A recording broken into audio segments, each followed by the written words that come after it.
Donc ici, on regarde deux choses là. D'une part, la façon dont les images sont extraites des chandons prolongés vers le bas au niveau des géophones et de la source en fait propagée vers le bas aussi là, voilà. Euh, et puis aussi, donc, on donne une illustration là, de la façon dont ça marche, en fait, assez simple. Là, le fait de corréler un chandon de montant par un chandon de descendant prolongé vers le bas, ça donne l'image, en fait, ici. Voilà. Donc, ici, on est. Alors, en fait, ici, le chandon de M, c'est le chandon de montant, donc c'est le chandon de réfléchi prolongé en profondeur, et ici on est dans le domaine fréquentiel. Et ça c'est le champ descendant, qui est le champ source en fait ici, donc on a aussi prolongé en profondeur. Et en fait une façon, quand, si on pense à la façon dont on définit par exemple les coefficients de réflexion, hein, quand on calcule en première année les coefficients de réflexion, on a une onde descendante, en fait, une onde montante, et on fait le rapport entre les deux pour avoir le coefficient de réflexion, en fait, ici. C'est ça qu'on fait. On est d'ailleurs en domaine oméga, là, on regarde les ondes planes, en fait, ici. Voilà. Euh, donc, en fait, la division, en fait, ici, du champ d'onde montant, c'est réfléchi, ramené en profondeur, en XZ, par le champ descendant, nous donne le coefficient de réflexion. Voilà. Et donc ça, quand on divise en fait ici dans le domaine fréquentiel,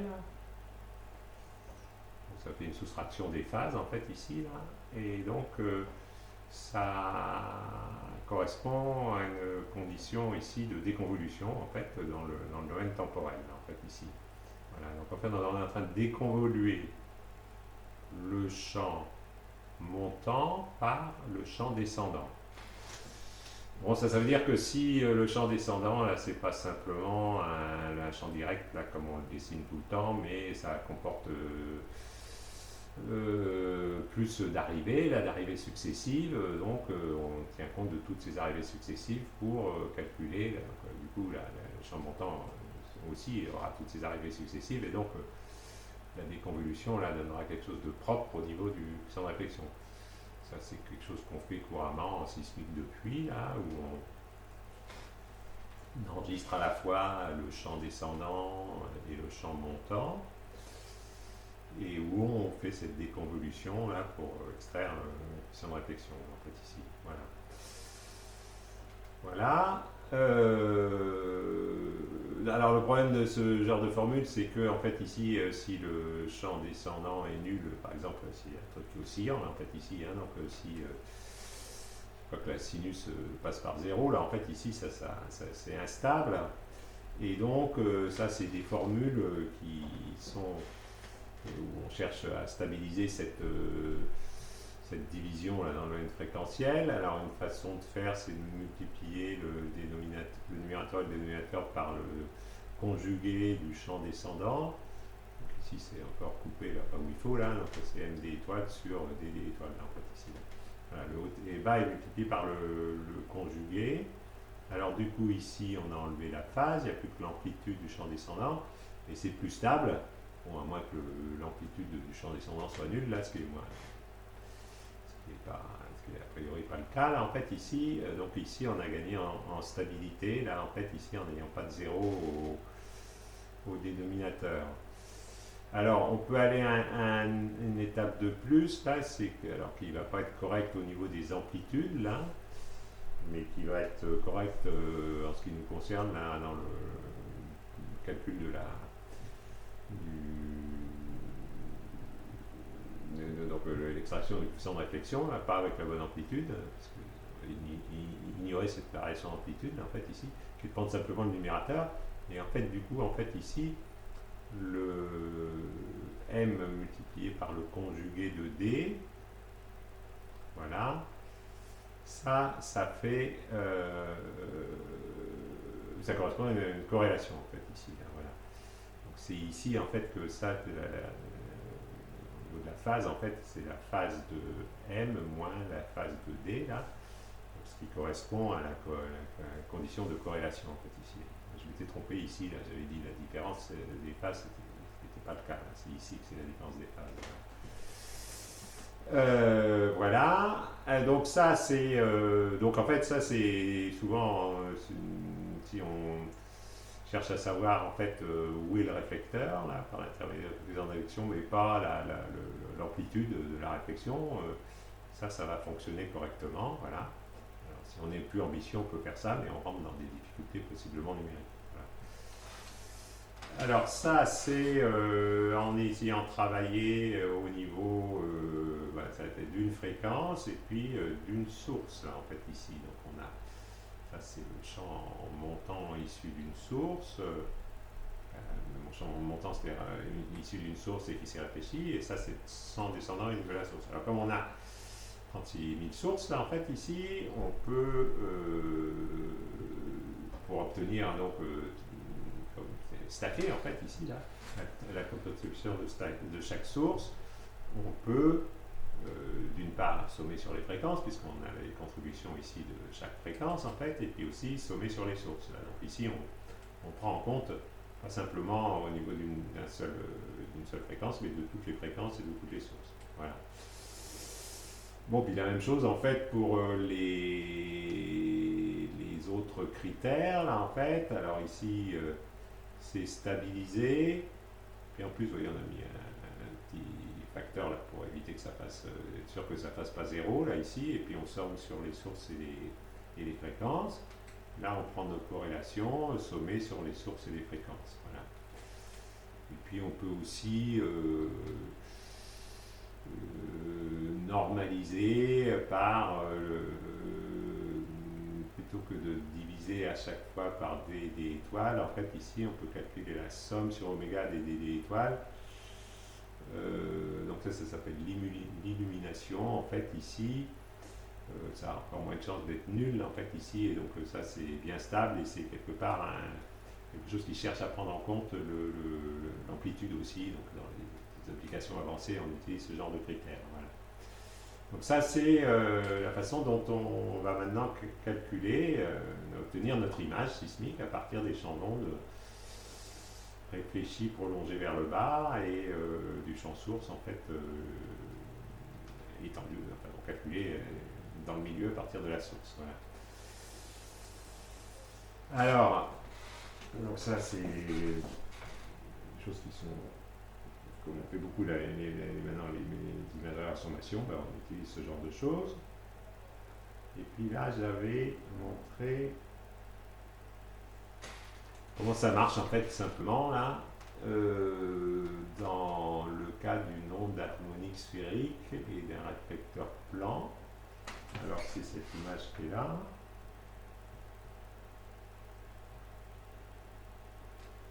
Voilà. J'explique comment ça marche en fait. Donc je suis sur d'oméga là, donc je prends une fréquence et j'ai donc mon onde source en fait ici qui descend dans mon milieu là, mon onde sphérique, là, je suis à vitesse constante évidemment. Voilà, j'ai l'onde réfléchie, mais l'onde réfléchie, alors mon réflecteur il est là, 500 mètres en fait ici, c'est très blanc.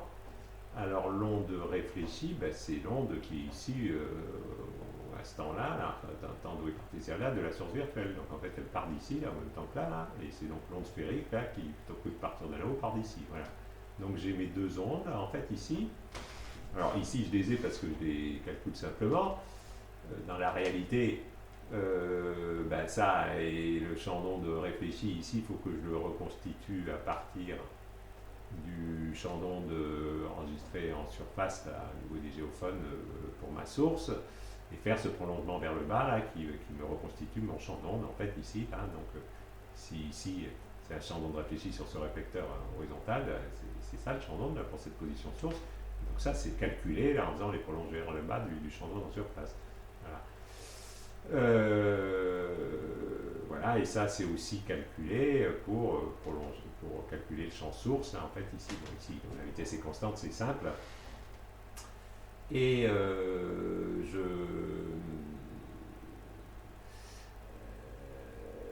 donc, pas de, quand la vitesse n'est pas constante, il faut avoir un programme qui résout la propagation là, de l'onde en tenant compte des variations de vitesse. Là. Typiquement, c'est fait par différence finie.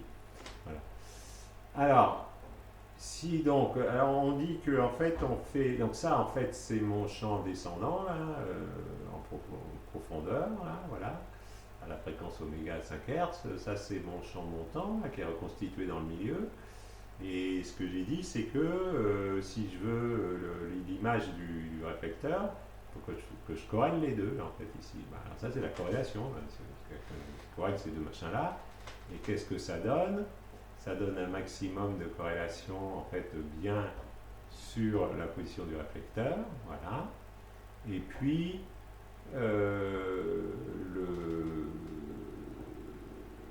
comme en fait ici tout est périodique, en fait ici bon, on a d'autres maximums ici, là, voilà, une périodicité qui est liée à la périodicité de la source. Mais quand on va sommer sur les fréquences, en fait ici là toutes ces périodicités là, elles sont pas au même endroit, par contre ça c'est toujours au même endroit, et donc en sommant sur les fréquences, en fait ici on va avoir l'image en fait ici du réflecteur par la corrélation de ces deux champs, en fait ici c'est comme ça que ça marche en fait ici, voilà. Donc et le reste va disparaître, par contre ici ça ce sera toujours en phase et donc ça va être constructif. Et donc ça c'est l'image pour un tir à ces géophones là, et comme j'ai tout plein de tirs ici, je vais étendre mon image sur le côté en regardant les tirs successifs aux différentes positions. Voilà.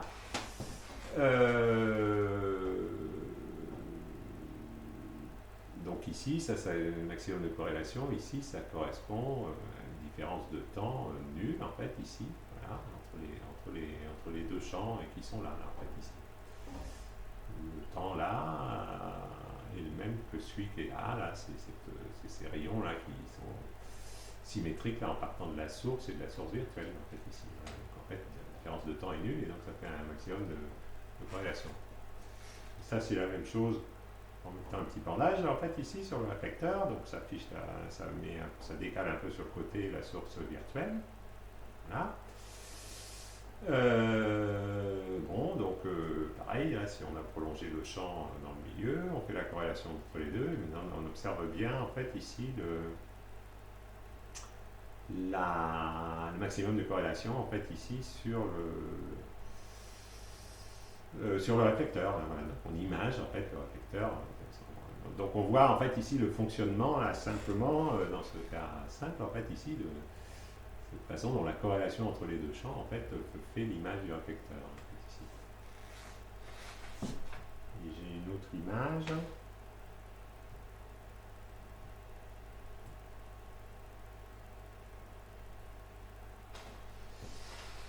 Où c'est fait, donc j'ai fait une décomposition ici en onde plane au niveau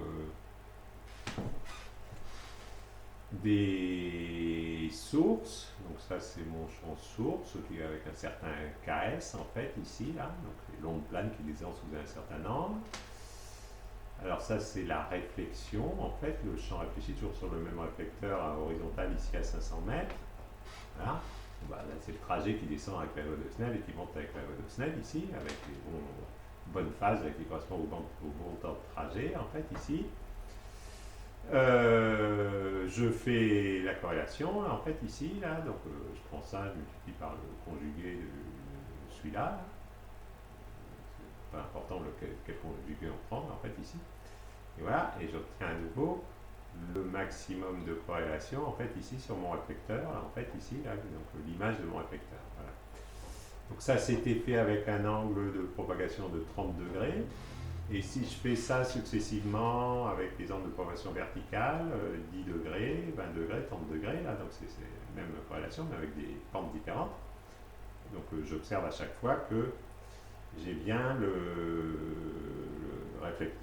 réflecteur là, qui est imagé avec ces ondes planes qui se baladent sous différents angles, en fait, ici, au niveau. Donc, par la condition de corrélation, là, en fait, ici, à chaque angle, en fait, ici. Voilà. Donc ça, c'est des choses qui sont utilisées, pour mettre en évidence les variations d'amplitude en fonction de l'angle, voilà. Et alors, ce qui est intéressant aussi, c'est ce qui est montré là, c'est, alors maintenant, c'est de montrer ce qui se passe si on fait le... Donc ici, on a des propagations à 1000 mètres par seconde, les rétropropagations étaient calculées en 1000 mètres par seconde, et ici, en fait, on se trompe, en fait, sur on fait une migration avec une mauvaise vitesse de migration, en fait, c'est trop forte, en fait, c'est 1420 mètres par seconde. Donc, ça veut dire que du coup là, cette longueur d'onde apparente qu'on voit là, ou cette vitesse apparente qu'on voit là, pour que ça colle, pour que ça colle en longueur d'onde, en fait ici, à cette vitesse-là, il faut considérer que l'onde en fait se balade à 45 degrés. Voilà, donc c'est la contrainte qu'on a ici, là, les longueurs d'onde horizontales, en fait ici, ou les vitesses apparentes horizontales.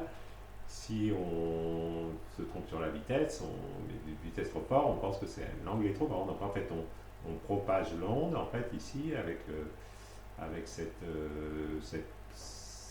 cet angle de 45 degrés, voilà, faux. Et on rétropropage aussi avec le même angle de 45 degrés en fait ici là. Donc ce truc qui arrive ici en surface, on le pose à 45 degrés. Et alors qu'est-ce qui se passe quand on fait la corrélation? Et bien maintenant, la corrélation, son maximum n'est plus sur le réflecteur, il est pas au bon endroit en fait ici. Voilà. Donc ici il est à 873 mètres en fait ici. Voilà. Et alors ce qu'on observe aussi, et ça c'est très utilisé en fait dans les applications avancées pour chercher la vitesse dans le milieu, c'est que quand on fait ça avec différents angles, donc en fait on prend les angles qui sont là, à chaque fois on le fait avec la même vitesse qui est fausse, donc on se trompe à chaque fois sur l'angle, et on voit que le maximum de corrélation, donc la position du réflecteur en fait, n'est plus à la même profondeur. Ici c'est toujours la même profondeur, ici c'est plus la même profondeur. Voilà. Donc on voit qu'en faisant varier l'angle d'incidence, en fait ici, il y a une erreur sur le positionnement du réflecteur en fait en profondeur qui est due à l'erreur sur la vitesse. Et ça, c'est quelque chose qui est donc utilisé, là, de mettre en évidence ces erreurs sur la vitesse faites dans la migration, en fait, ici. Donc le modèle de vitesse n'est pas bon, en fait, ici, et donc ça peut être utilisé pour corriger le modèle de vitesse. Voilà, et donc quand les trajets sont compliqués, là, qu'on ne peut pas considérer simplement comme on le fait dans que l'analyse de vitesse initiale là, qui considère que les couches sont toutes horizontales, là en fait ici. Donc quand ça ne donne pas des bons résultats, que le milieu des propagations est compliqué, que les rayons ont fait des trajets compliqués là dans le milieu, donc on est obligé de migrer là pour revenir bien à la position sur le réflecteur, et bien on peut mettre en évidence ces variations de vitesse de cette façon-là. Voilà. Et donc l'explication pour le fait que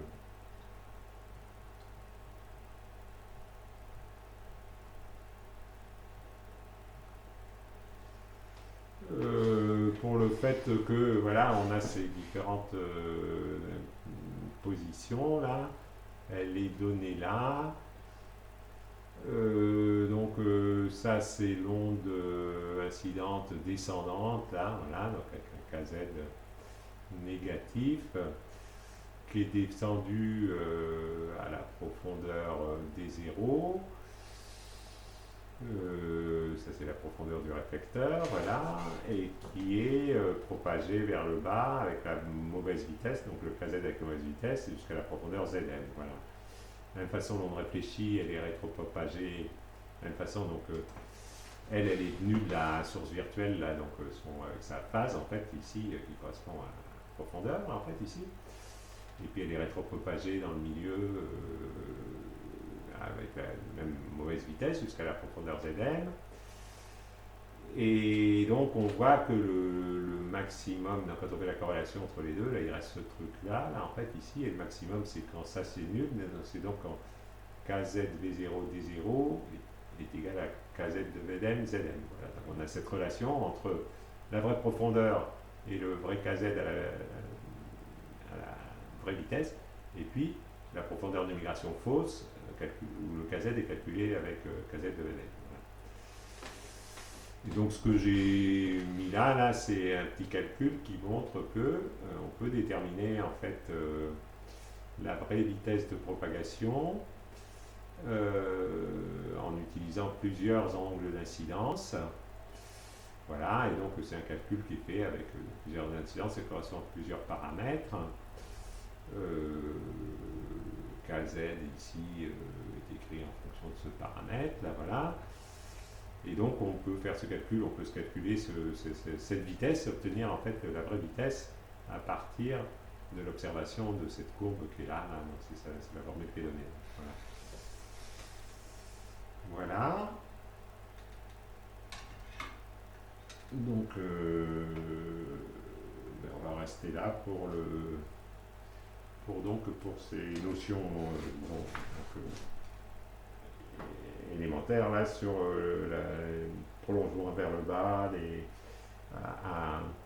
quand le déport n'est pas nul, l'extraction du champ d'onde par corrélation, et donc, montrer à quoi ça correspond simplement là, sur un exemple simple. Voilà.